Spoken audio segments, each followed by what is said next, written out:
There are a lot of people in the house. There are a lot of people in the sphere of influence of things you may say and do, many of whom you're not even aware that you may be reaching or touching in some way, but they're there. I remember when we were doing our Pan American radio broadcast, I was always touched by sometimes you would get some responses, but it doesn't give you the full effect. But I remember a group of men that were in prison in Nigeria on death row that wrote back on that, and I always remember that letter. How in the world did prisoners on death row get to hear the gospel all of these thousands of miles away? But God has a way of reaching people that you don't always see and know, but he does. He said his word does not come back void in Isaiah 55. He knows how to put it out where it goes places that you'll never dream it's going. Your witness can carry places that you'll never dream it's carrying.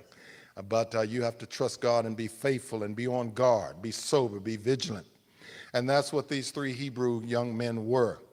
It's interesting that Nebuchadnezzar was the king of Babylon, a huge kingdom, an ancient kingdom, and perhaps the strongest kingdom of the past, perhaps even eclipsing Rome, which came much later.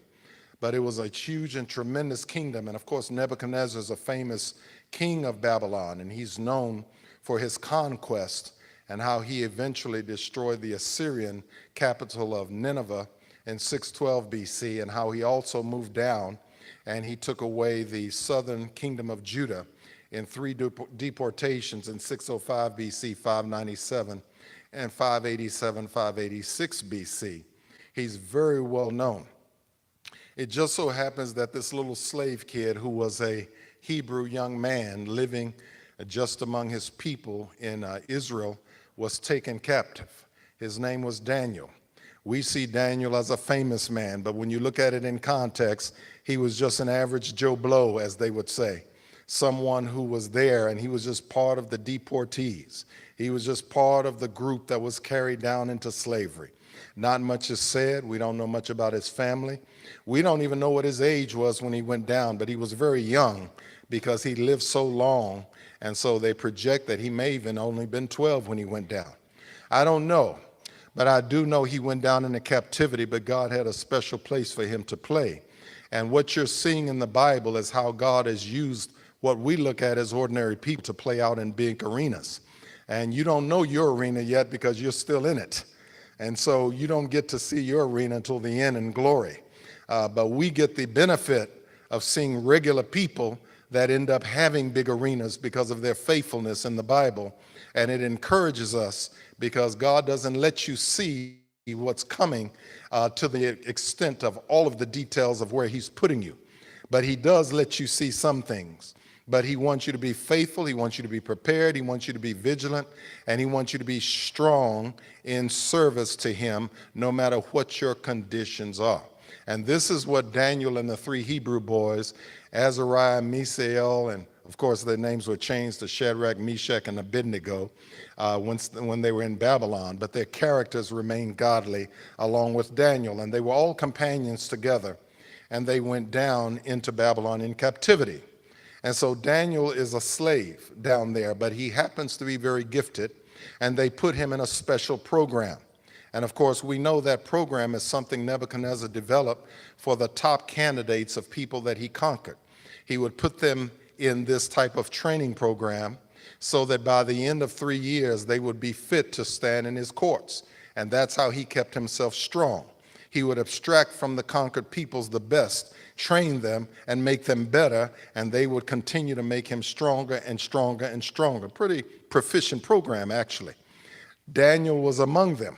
In fact, Daniel was the first of the friends. He was the one that was trained. He was very good in science and mathematics, but God gave him the gift, and the gift was prophecy. But none of these things really are the major issue. The major issue is your character. God gives everybody gifts. I have never met a person that's not gifted in areas. Everybody's gifted in some areas, wicked or good, religious or non-religious. They're gifted, boy or girl, doesn't matter. It just amazes me. You look at people and you look at the gifts that God gives them, and you wonder, how in the world do they do that? And it just gives you another reason to glorify God. It's kind of like what Paul said in Romans 1:14. You know, he says, I'm in debt to both the wise and to the unwise, the Greeks and also the barbarians. And when you look around, you just see what God does in people. But character is what is going to hone how God uses you. Character is going to hone how God puts you on the stage to glorify him. Lots of people are gifted and they do great things, but they don't do godly things necessarily, or they don't have a godly witness or legacy to leave. And the main thing is to have a godly legacy. A godly legacy is permanent. A godly legacy is eternal. A godly legacy pleases God. A godly legacy opens up everything God has for you. And this is where the rubber meets the road. What God is showing you is what ordinary people look like when they have a godly desire to serve him alone, and what that does and how he's able to use it on a public stage. Now, Daniel had just interpreted a great dream for Nebuchadnezzar in chapter 2. That's when Nebuchadnezzar had this great dream. And in this dream, he had a vision of this great big statue whose head was of gold, his arms and his chest were of silver, his belly was of brass, and his legs were of iron, and his feet were of iron and partly clay, especially around the toes. And Daniel was able to tell him that this vision, actually Daniel told him what the vision was and then interpreted it.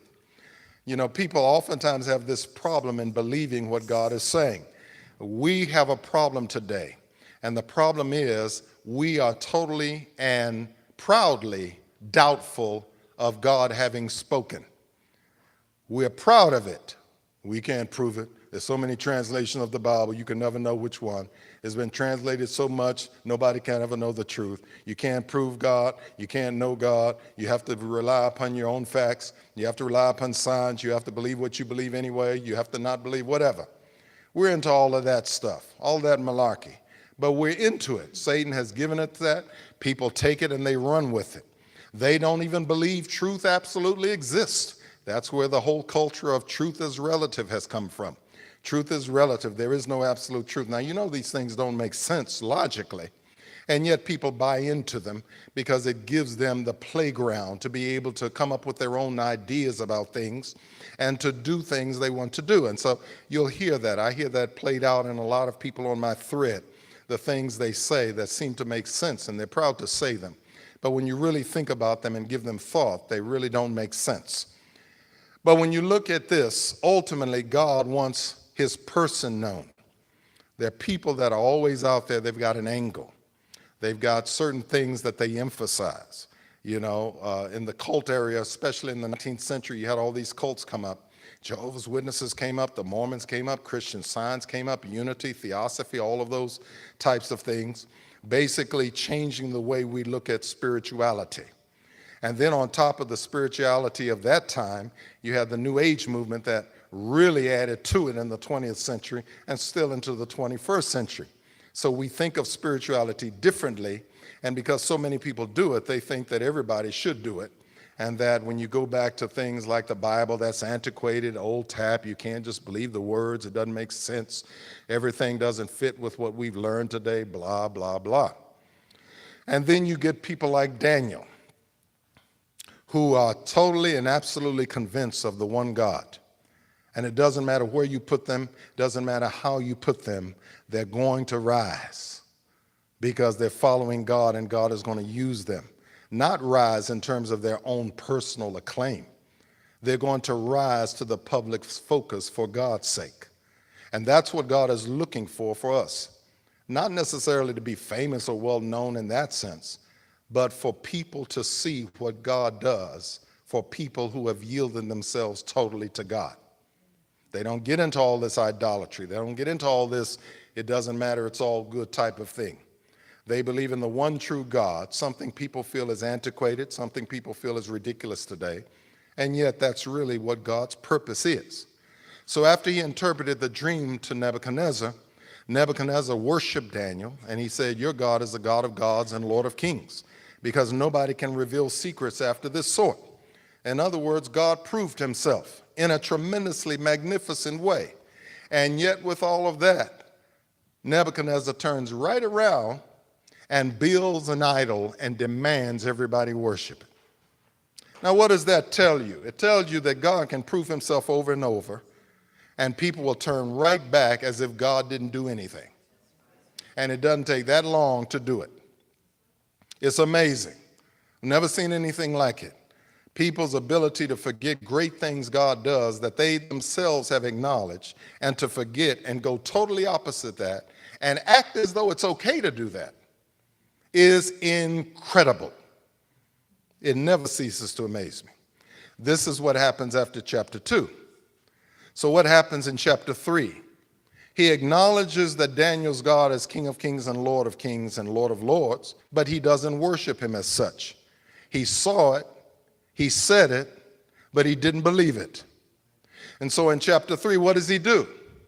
He builds his own idol image, 90 feet high, made of pure gold, set up in the plain of Dura, a tribute to his own gods, whatever gods they are.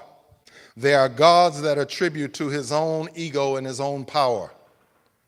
He sets it up and he legislates that everybody has to worship it. He makes it legislation because whoever's in power sets the tone for what everybody else has to do. Doesn't matter whether it's secular or religious. People think now, oh, we're trying to get rid of religion. Listen, secularism is just another type of religion. Believe me, you can call it what you want. It's just like people can change genders and call themselves what they want. You still got the same problems, the same issues. You are who God made you. Now, you can try to pretend you're not. You can shout it out. Everybody can believe you. They can sign papers. They can say the same language. They can do whatever they want. God's still in control. Now, that's what's going to happen. That's always the way it is. He sets up this big golden thing. He has all of his princes, sheriffs, all of those in command under him. They're following suit. They all get together. It's a unified, legislative, unifying effort in terms of the whole kingdom.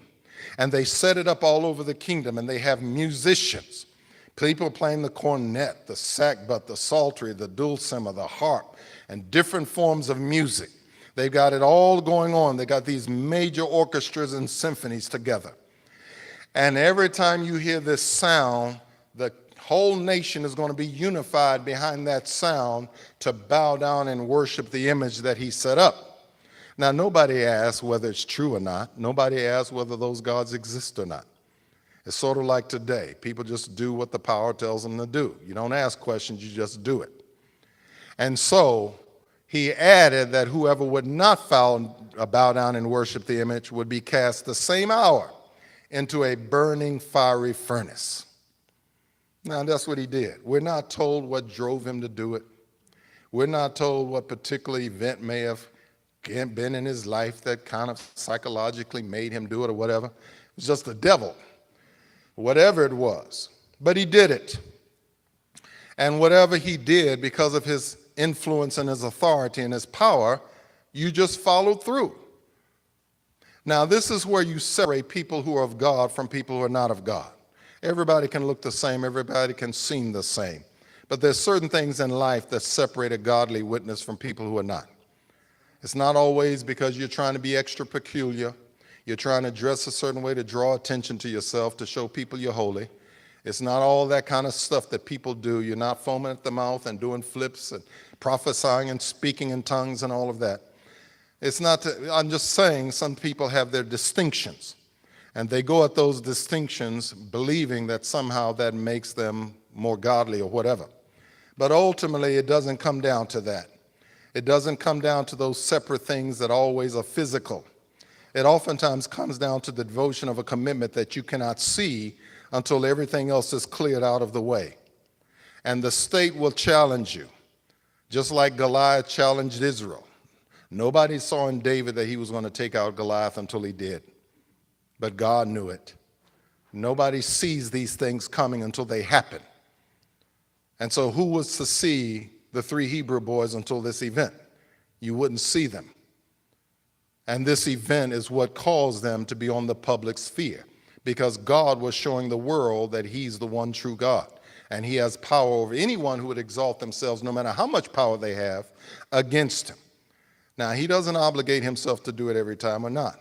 And the interesting thing and the point of this message is he doesn't have to. God doesn't have to deliver you physically from any situation for you to still trust and believe and do what he says. He doesn't have to. People have asked me all the time, why aren't there more miracles today like they were in the first century? That's been a denominational argument that goes around from time to time. Some people say, well, it's a matter of God's sovereignty. God no longer does miracles because we have the complete Bible, and therefore the cessationists say he doesn't need to do it. He's still a miracle worker, but all those supernatural signs and stuff don't happen, or they're so rare that we don't trust anybody who says that they can do it. Then you got other people saying, well, if we really had faith and we had real strong faith, we would have more miracles. We'd be able to raise the dead. We'd be able to cast out devils. We'd be able to do all of these things. And so you got these people thinking that if they continue to believe and say it long enough and confess it, that God has given them the power to do it. And so they go around and they have the miracle things going on and all of those type of things going on. But I get asked that question, because people come up, and even pastors, we get into these conversations. Why aren't more miracles? Why do you think more miracles are not done? Now, I give my opinion on it, but the point of the matter is they don't have to be there for me to be faithful. With some people, they're dependent on certain things to feel faithful. And what I'm saying is whether God does or doesn't, you have to be at the place in your life that you're going to be faithful because God has done enough to prove himself. He doesn't have to prove himself in how he deals with you anymore for you to be obligated to serve him. And that's the major point of these 3 Hebrew boys. When Nebuchadnezzar made the challenge that if you don't bow down and worship what is an idol, of course, he called it the dedication to the image of his God, just like people call it different cultural types of ways of expressing religion. It's really idolatry. I grew up in that. I went to school in religious pluralism and all of these type of things and the merging of them and the fact that you can't say any one religion is right. You can't have the ego to say somebody's wrong, you're judging. You can't say there's only one God because who are you? Other people say different, and all of this type of thing. We have enmeshed God in opinion. We have enmeshed God in people's right to have that opinion. So if you say there's only one God, it's the same as saying you're ignoring everybody else's opinion. And who are you to do that? That's the way we do it today. It's no different than Nebuchadnezzar. It's just the way we do it. Who are you to come against my gods? That's exactly what Nebuchadnezzar said. What God can deliver you out of my hands? Are you not going to serve the gods I set up? And of course, he's the king. So it was a personal insult. How dare you, if I, the king, the sovereign over this entire empire, am setting something up, your personal opinion is insignificant. I'm the one telling you what to do, and you just do it. Your role is to follow as a subject. And if you don't follow as a subject, you're a traitor. You're an insurrectionist. You're a rebel rouser. You're causing trouble. You're not part of the group. You're not playing ball. That's the world you live in on every level. It's just that very few people have that type of power. But in what power they do have, they enact it like that. And so Nebuchadnezzar is demanding. And that's what happened.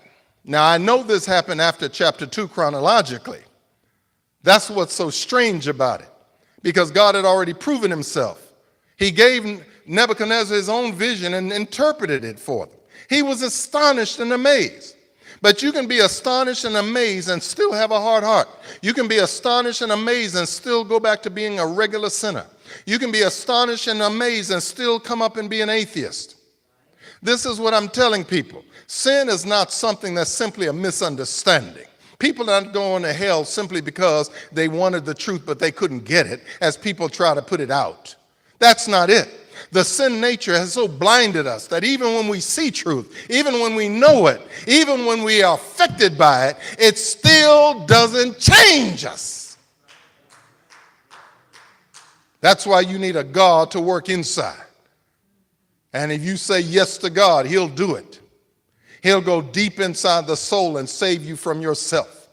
He'll take that heart that's leading you away from him and turn it to lead you to him and to obey him.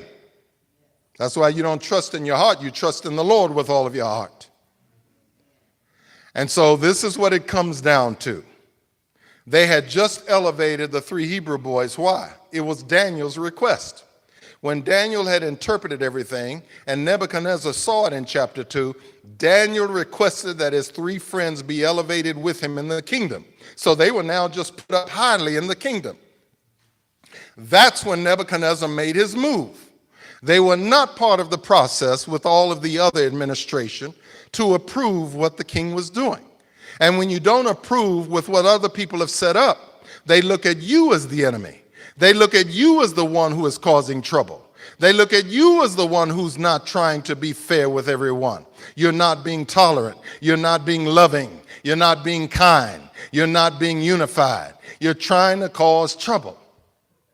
And this is where it was. So now these young men have now been elevated. Now this is really going to make the king look bad if people he elevated are defying him. He's already invested a lot in this. Everybody else is going along with it. Why are you not going along with it?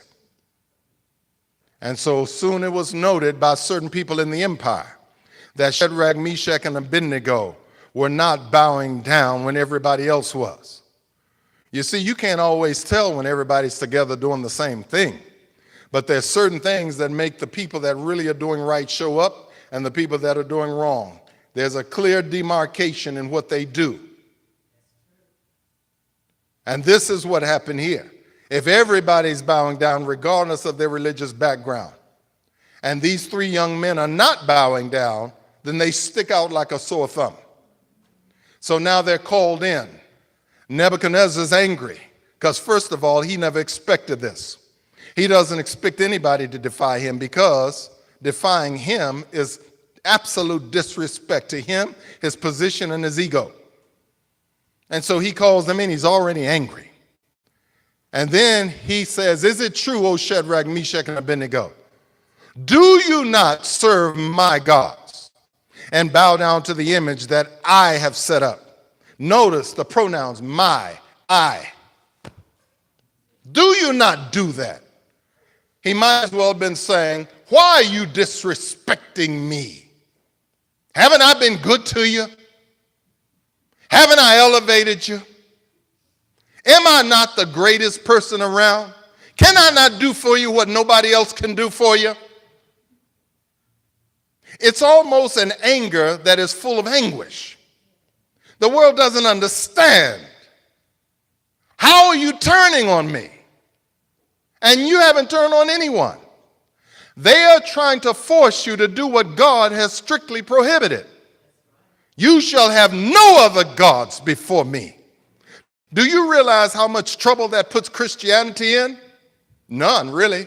But in the world's eyes, oh, that's horrible. Just to say that is enough to get people's ire up. They get angry. What are you talking about? No other gods. They don't like that. Makes them angry. Gets them upset. Who are you to say? Who are you to judge? I had somebody write me on that. They felt like with my debate with Carlton Pearson, I was judging him. Who are you to judge? Who are you? And I just wrote them back nice. I said, listen. He said that he knows that the church thinks it has it figured out, it doesn't, which means he thinks it has. So he's putting his own authority above all the church and all of history. Jesus Christ said you need to repent to believe. He clearly says you don't have to, which means he's putting himself above Jesus. And you're telling me why I'm judging him? Now, where does that put you? See, people are not thinking because their heart's in the wrong place. And most people's hearts are in the wrong place, which is why this shows up here. He says, is it true? Now I'm going to give you another chance. If you bow down at the next sound of the music and you hear everything, then everything will be well. In other words, I'm going to let you go this time. I'm just that good. I'm a benevolent king. I'm going to give you another chance to do the right thing here. Trying to work with you people. Work with me. I don't have to do this. I'm a king. I can kill you right here, but I'm good. I'm going to give you another chance. When you hear it, it'll all be okay. But if not, you'll be placed in the burning fiery furnace. And then he led this, and it's at the end of verse 15. And who is that God that can deliver you out of my hands? Now that said it all right there. It doesn't matter what gods you worship. You always worship gods to worship you. Idolatry is a form of self-worship. This is why Paul, through the Spirit, made idolatry analogous to covetousness. You know, people say, oh, idolatry, we don't have to worry about that. We don't make those little statues and stuff. We don't get into all that. You know, we do decoration, but we don't, I mean, that's primitive. We're civilized, you know, all that kind of thing. But yet, Paul says covetousness is idolatry. What's covetousness? Greed. It's wanting things God has prohibited from you. Well, when you put it in that light, look at how many people are greedy. They're greedy for power, they're greedy for money, they're greedy for fame, they're greedy for attention. All of those things is idolatry. People are idolatrous all over the place. That's why when you do have these other things, it doesn't bother them. And yet it's not what God says. And so he says, who's going to deliver you out of my hands? The gods I serve have put me in this position, is what he's saying. The gods I serve have elevated me to have all power. Now, if you fight my God, you're fighting me, and no God can take away from me because all the gods are for me. You see, that's where he is. It's wrong. It's wrong. It's wrong. And so, their answer was very interesting. They say, we're not careful to answer you in this manner, O king. He says, if it be so, our God is able to deliver us and deliver us out of your hand and from the burning fiery furnace, O king. But if not, we're not going to bow down and worship your image. In other words, what they're saying, God is able. We want to make it clear. But we're not dependent upon him saving us to make our decision. We want you to know that whatever decision God makes is in his hands. But he's still God, and he's still to be worshiped. This is a very strong statement that every Christian has to believe. You can't be dependent. God may not deliver everyone. He's going to do deliverances to people out of things, and other people are going to go through things and have to die. Or some people are going to bear problems and issues. That's why you can't make one size fits all. God is good to everybody, but he has different ways that people glorify him. There are some people that do great things like in Hebrews.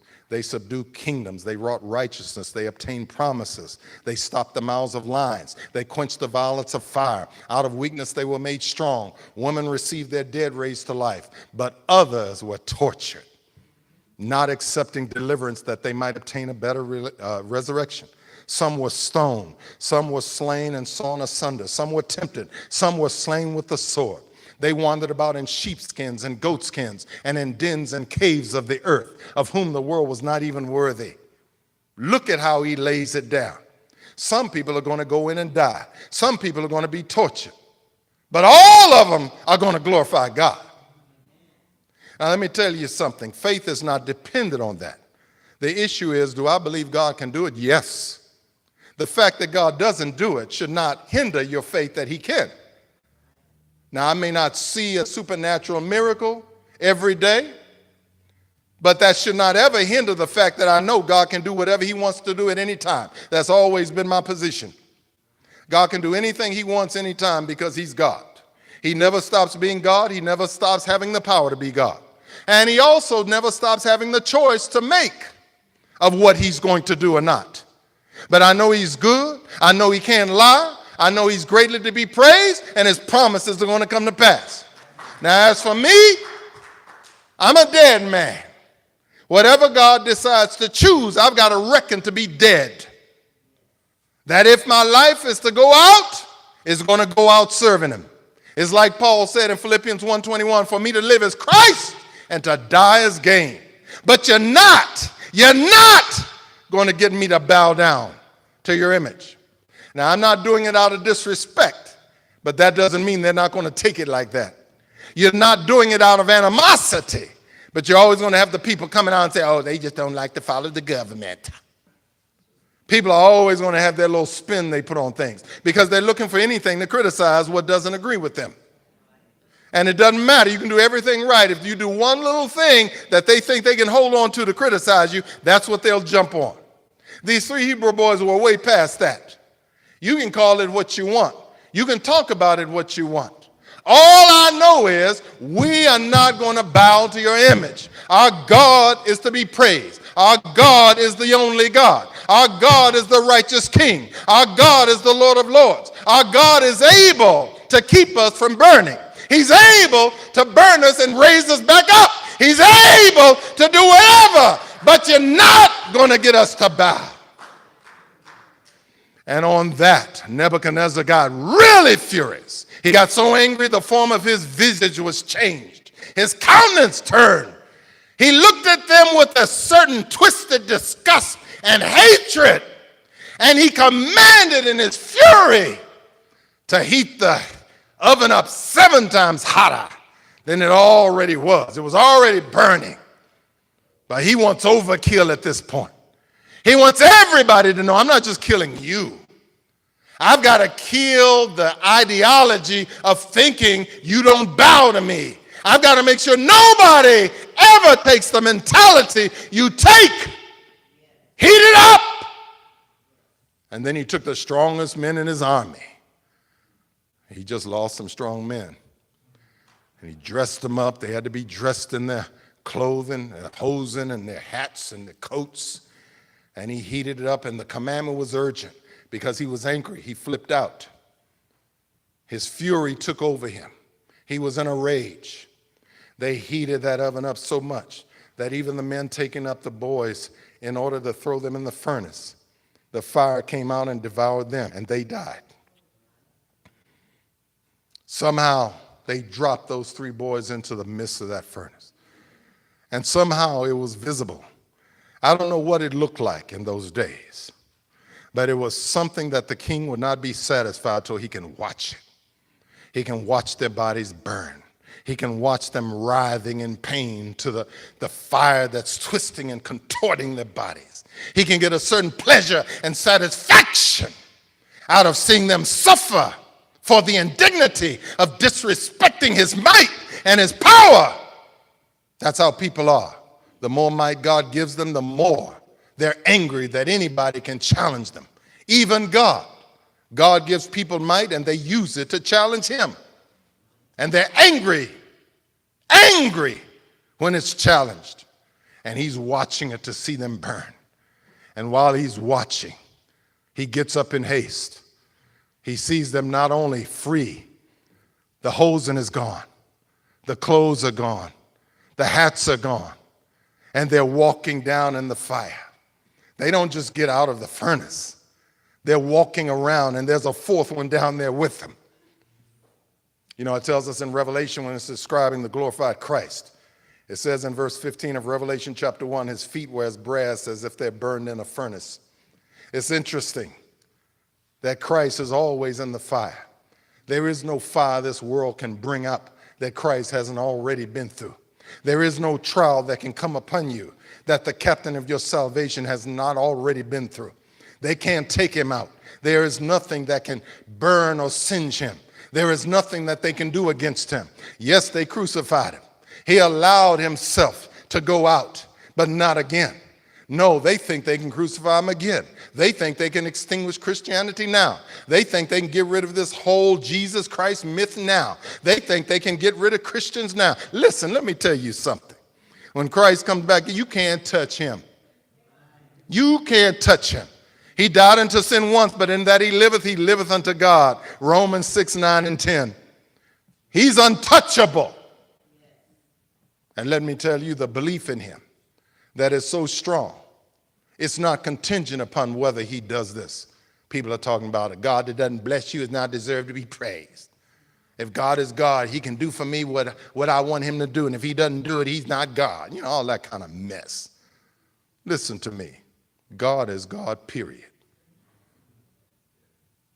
You got to get to that point And sometimes people that have failed enough in life are at the point that they're wanting a victory and they don't really care anymore. You can do what you want to with me. I'm not going to blow it again. I'm not going to deny God again. I believe Peter was at that point when he denied the Lord 3 times, went out and wept bitterly. But on the day of Pentecost after that, Peter stood tough.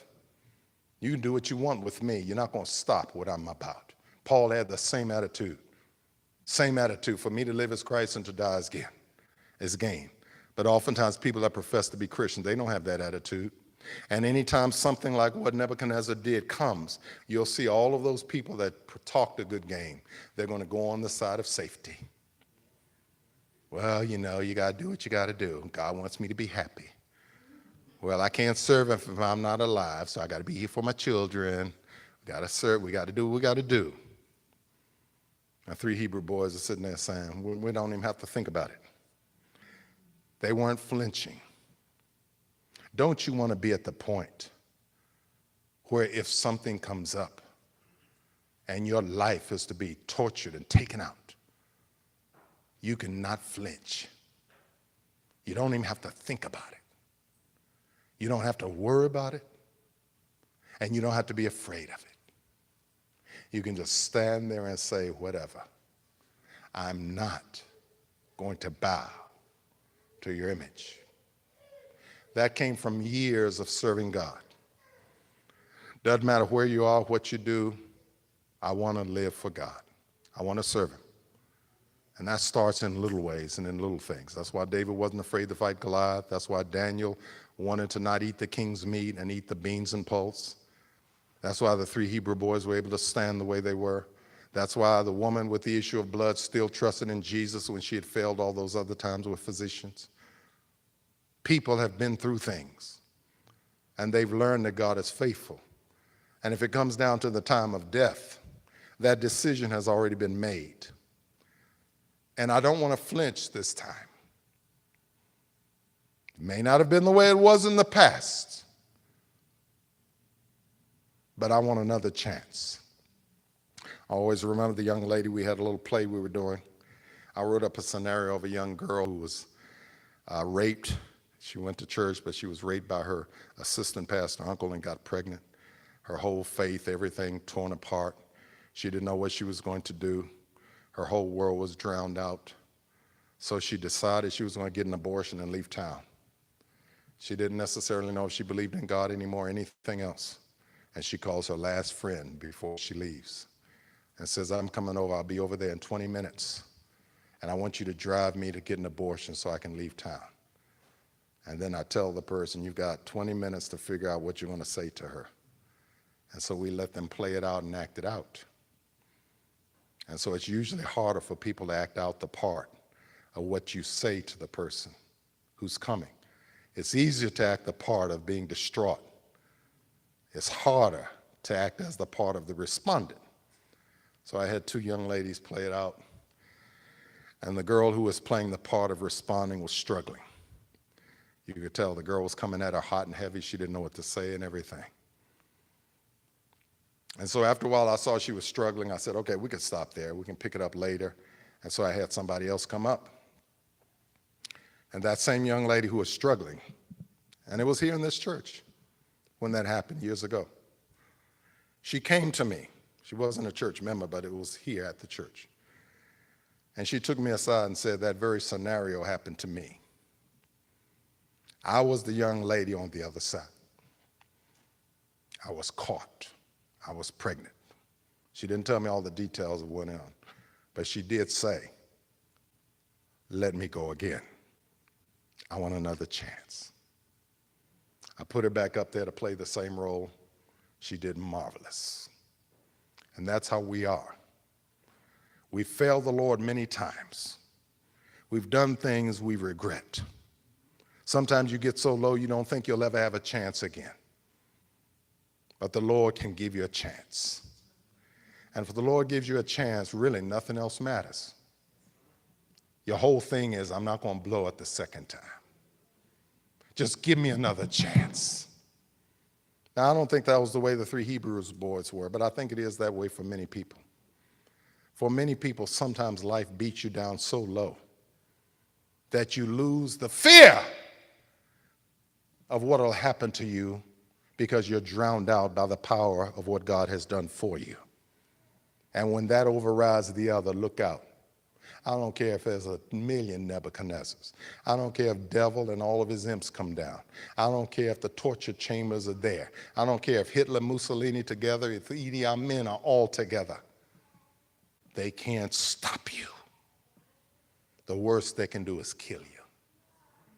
You know what Jesus says? Don't fear them which kill the body, but fear him which is able to destroy the body in Gehenna, hellfire. Matthew 10:28, Luke 12:5.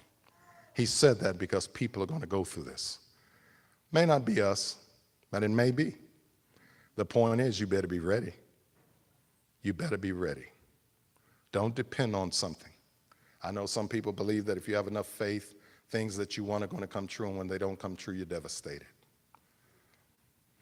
I've seen it. I've seen people give out these words of knowledge, these prophecies. They're trying to think that they believe whatever at your expense, and people end up devastated.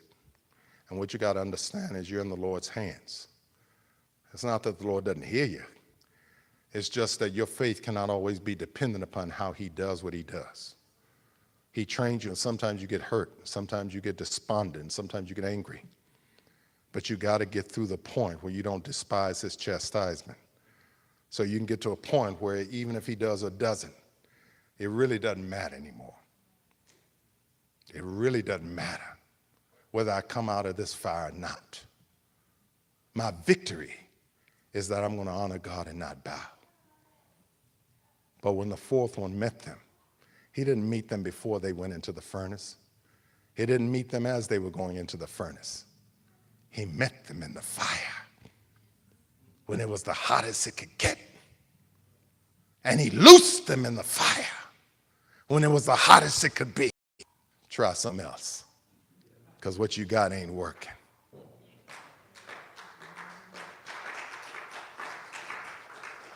And so, whether he does or doesn't, that was the faith of those boys. He did do it, but their faith was he didn't have to do it for us to still do it.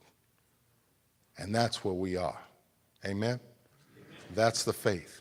Those who are martyred in the tribulation period, it says they overcame him by the blood of the Lamb and by the word of their testimony, and they loved not their lives unto their death.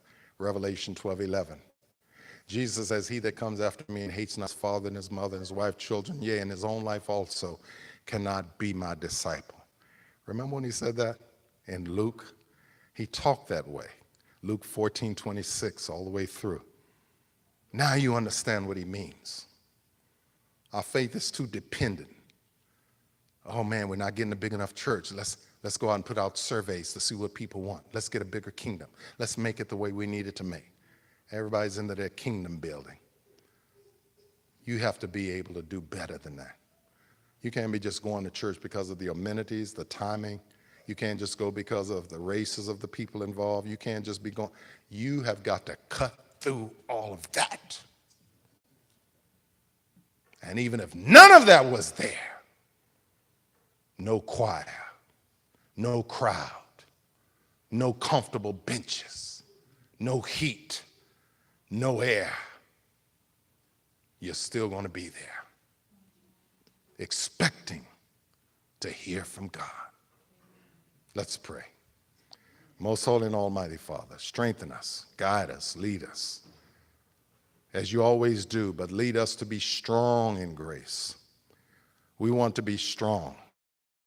We know that we're weak many times, but we want to be at a point that when and if that happens, and we know that those things are likely to happen, we can stand like those Hebrew boys stood.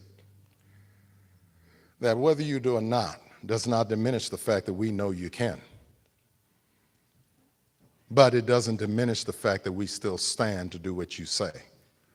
The danger of what will befall us does not minimize the conviction to stand. The same resolve Nebuchadnezzar had to kill them was outmatched by their resolve not to bow to the idol. We need to be like that for your sake and for your name. In Jesus' name we pray. Amen. Let us stand. The doors of the church open.